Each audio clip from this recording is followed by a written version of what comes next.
goods. He was a wealthy man, and he had lost all of his wealth, his flocks, his herds, his property was destroyed, and then he lost his children. And we would kind of expect that God would then be especially tender and gentle with him. But instead, God gives Job the truth, the pure, unvarnished, unpolished truth. Now, I want you to remember what Job had been through just for a moment. And his response had been basically say, God, I want to stand in front of you. I want some, basically he wanted some justification because his friends were accusing him of suffering for his own sin.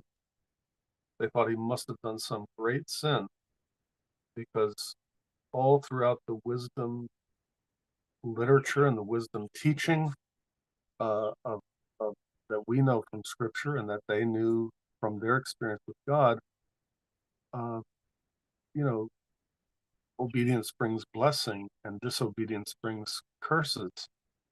And so Job's situation does not make sense um, in terms of the ordinary teachings of biblical wisdom.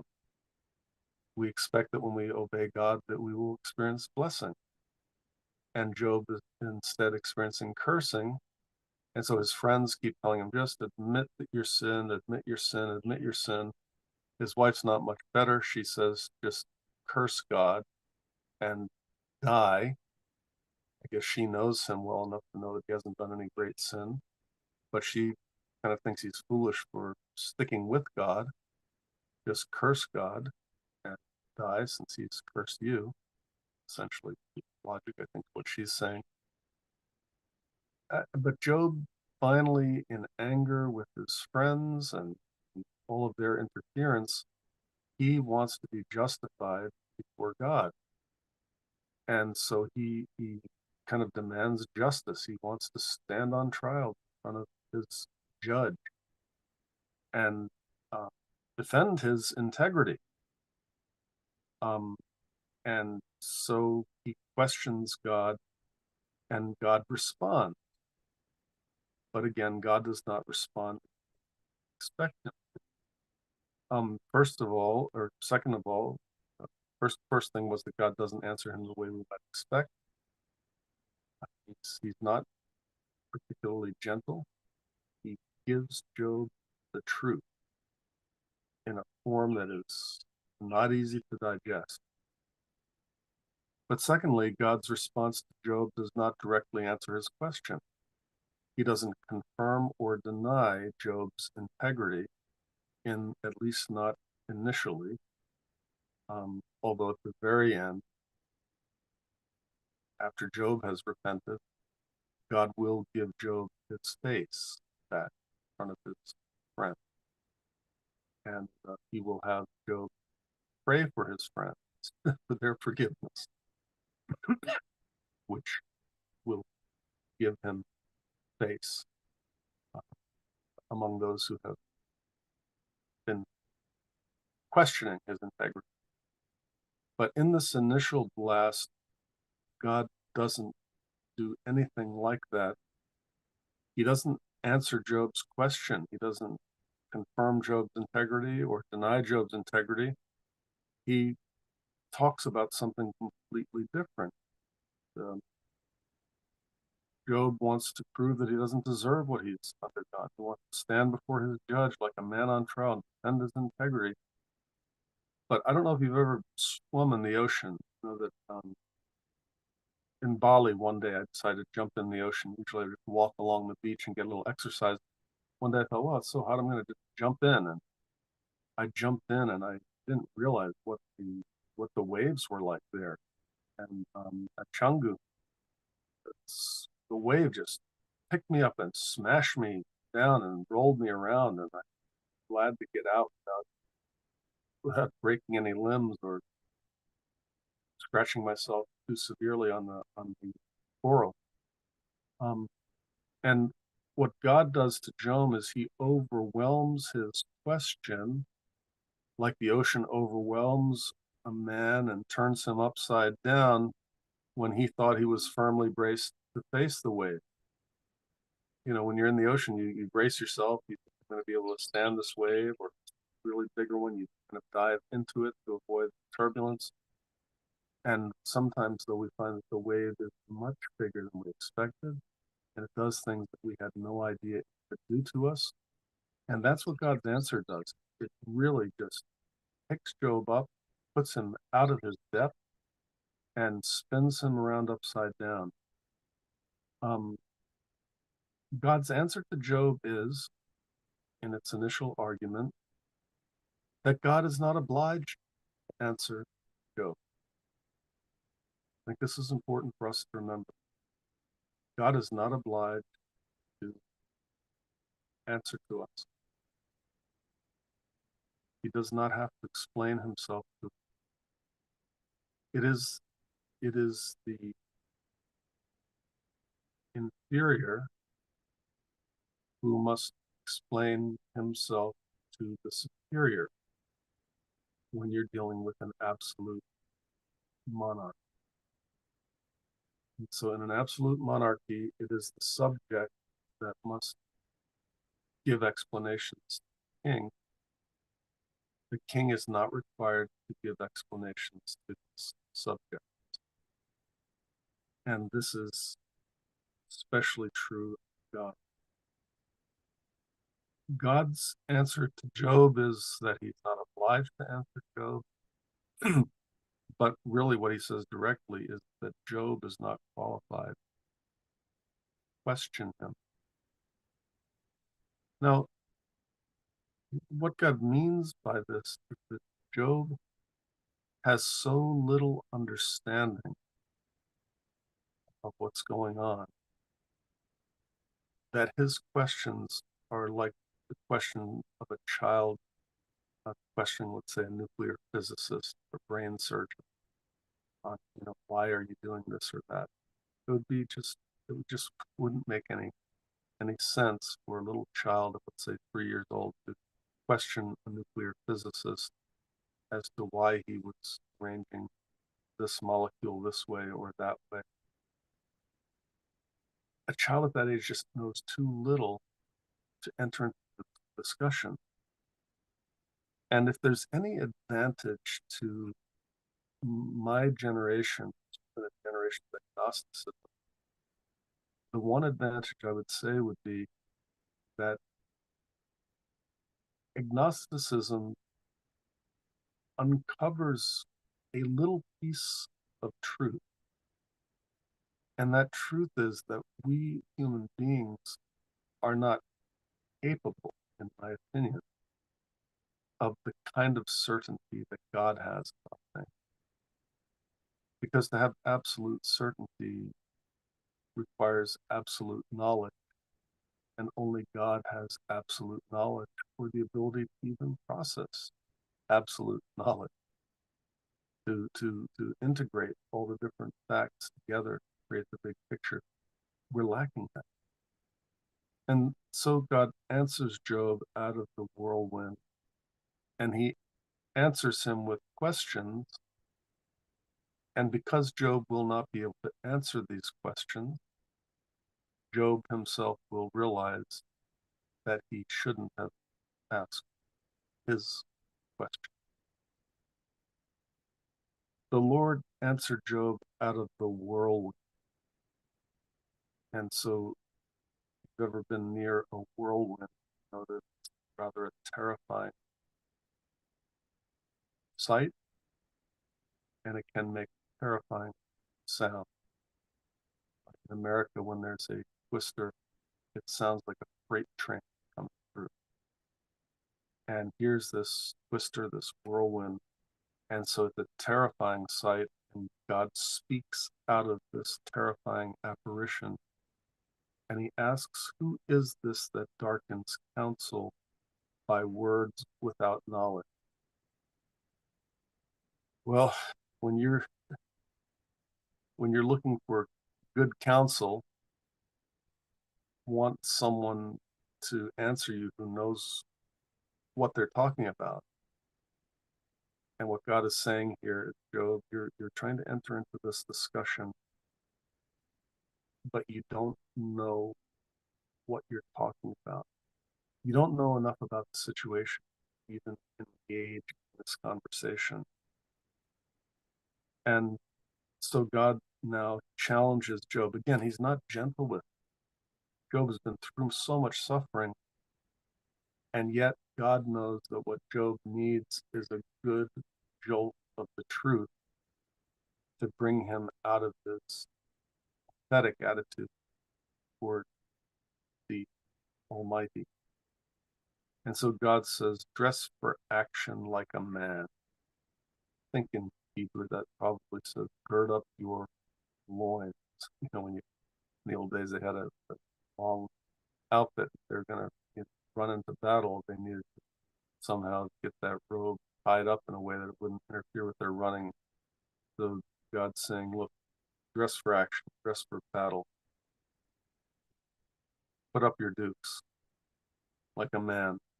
I will question you, and you make it known to me. You've wanted this interview, you've wanted to question me, you've wanted to challenge me. Okay, I'm going to ask you some things, and you give me the answer. So again, what God is really saying here is, I'm the one asking the questions, and Job's going to see that he doesn't have any ability to answer these at all. Now, as the reader, we've read chapter 1 and chapter 2. We know what's happening. Job's integrity is not being questioned. Job's integrity is the reason for the whole story. God presents Job to the adversary, Satan, as a righteous man, challenges Satan to find fault in him. Satan's not able to find fault of what he tried. And we know this because we have the advantage of the narrator telling us this background, but Job has had no narrator explaining in the margins what's happening in the arena here. And so God is really harsh with Job because he wants to show him that he's debating the wrong point. It is his righteousness, not his sinfulness, that placed him in jeopardy. He's defending his own integrity, but the battle line is actually drawn elsewhere. And so it would be as if you line up to face a boxer in front of you, but there's actually an army behind you with artillery. You're facing the wrong direction. There is no enemy. You're going to be just punching the air. Real enemy is elsewhere, and actually the real enemy is dealt with by God in this case. God asks him, verse 4, where were you when I lived? And Job, who has been waiting and waiting to answer God, has no answer. Do you know where God was before he laid the foundation of the earth? Tell me if you have understanding. Tell me, God asks. You have all the facts? You know how to integrate them? Then just answer my question since you know so much. Take all the facts, put them together, and give me the logical conclusion. Job can't do it. Verse 5, who determined the measurements of the earth? Surely you know. And that's mocking, because surely Job does not. Let's stretch the line upon it. So this is all the language of a builder. Nancy and I have had to do a lot of building last few years. Bought a place that needed a lot of work, and so we get our line is called a tape measure. Pull it out and measure here and measure there. What's the length? What's the depth? How are we going to cut this or place that? Who stretched out the tape measure on the earth? Job doesn't know. Where were its bases sunk, or who laid its cornerstone? You have this structure. It's obviously not sinking. So normally, to build something that doesn't sink, you have to put down bases, pour some concrete down, or lay some big stones down. On what were the Earth's bases sunk? Who laid the Earth's cornerstone? When the morning stars sang together, and all the sons of God shouted for joy. Or, verse 8, who shut in the sea with doors when it burst from the womb? That's a really amazing illustration. When a woman about to give birth, the water breaks, pours out all over the place. And God's saying, when all the water just gushed out at the beginning of creation, the birth of creation, who put the boundaries there so that the water goes to this place but not to that place?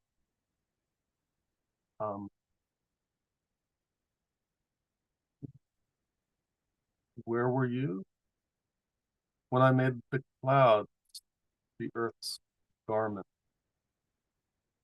So the earth wears clouds like you wear a shirt. From above the clouds, you see clouds covering the earth like you see clothing on a man or on a woman. Thick darkness, its swaddling band. So here is again you get the image of the water breaking, and now you have this new baby called the earth, and the earth has to be wrapped up in swaddling cloth like a baby. Were you there when I wrapped the earth up with thick darkness, like you would wrap up a baby in swaddling clothes, and prescribed limits for it? I talk about the ocean, I guess, here still, and put limits for it and set bars and doors, and said, "Thus far you shall come and no farther, and here your proud waves shall be stayed." I mean, the waves come in every morning, go out every night. If you ever go to the beach, you look for where is the mark where the waves hit at high tide, because that's where they'll hit at high tide consistently. And you want to put your towel or beach thing up high enough, or your beach toys up high enough that the tide's not going to wash them away when it comes in. Where were you when I arranged the ocean, where I laid out the tape measure, when I said these are the boundaries, the ocean's going to stop at Jakarta and not go all the way to Bandung? Where were you when I set the limits of the ocean? And to all of these questions, Job is not going to have answer. And so the answer to Job's question is really what God is saying is, you don't know enough to challenge on this. In fact, you don't know enough to challenge on. And on neither do you, Edwards, neither do you, Hirosh, neither do you, Jim, neither do we. We are so limited in what we know that anytime we want to challenge God with being unfair, we don't even know when we think he's punishing us. We don't know if he's punishing us or if he's demonstrating his awesomeness in the spiritual realm sometimes. And so let's take some comfort in our own ignorant and never dared to challenge God the way Job challenged God. I would like to suggest this instead, that we ask God, Father, is it possible that I might understand what's happening? Because I don't know everything. I'm not perfect. It may be that I sin, even sin greatly, but I don't know enough to be able to draw the line between my sin and this event in my life. Would you help me understand? I'll just close with this story. There was one time many years ago when we had a tragedy church retreat, and it resulted in the death of a young person and the near death of a second young person. They were playing along the edge of a body of water, decided to jump in, but they didn't know how to swim, and they one very nearly drowned. Did One I was able to rescue, and swam down to the bottom of the water and eventually found both of them. One I found quickly enough, didn't die, and the other I couldn't find until too late. And our church had been booming, booming. Kids were coming left and right, teenage, young people. The church was just experiencing incredible, seemed to be a revival among the youth. And this event just threw everything into turmoil. My two youth directors uh, were so distraught that they quit and couldn't function anymore in ministry for a long time. And I was devastated. I couldn't understand, why did God allow this to happen? And we had a little chance to get away at the end of that summer to New Hampshire, to the lake. And I remember where I was sitting. I was sitting on a swimming raft out at this lake in New Hampshire, and I was sitting on the raft. And I just said to God, I said, God, I know you don't have to explain what's happened, but if it would be your will, please, I'm struggling to understand it. And you know that in the next day, I met a fellow who'd been a preacher in a little town called Farmington. And in that little town, there were a couple of churches, not very many, Catholic Church, Assembly of God Church, and one other church. And the one church, I believe it was, I talked to this man. He said, I was the pastor of this evangelical church. And he was stricken with a rare illness, almost unheard of, and knocked out of ministry. And the Roman priest in that town was discovered to have been molesting children. And so he was taken out of his pulpit. And I think the third church lost its pastor in some other manner. And he told me that this was a spiritual battle taking place there. And uh, all of the churches were basically neutralized in this one area. And it was as if God saying, there's your answer to what happened. It's a spiritual battle. And it helped me. It helped me. It didn't give me a complete understanding of everything, but I had a sense that God was enabling me to understand to some extent what happened. But more important than understanding things ourselves is the understanding that there is a God who knows all and who loves you and who who wants the best for you and is accomplishing it. And whatever happens to it, those who persevere to the end will be saved. And those who God has called, he completes the good work that he has begun in. And so even our perseverance is, in a sense, God's preservation. But take part in whatever you're going through. Don't be too sure that it's your own sin or your own lack, inability that's causing it. You don't know enough to be able to God. All we can do is be faithful to what God has given us and submit ourselves to that. And we can ask Him, not as a challenge, but as a favor from a good and loving God who knows all. Father, I would understand if I'm able to understand. Please help me to understand. And in the end, we don't ever know whether Job understands or not, but he understands what he needs to know, which is that God is in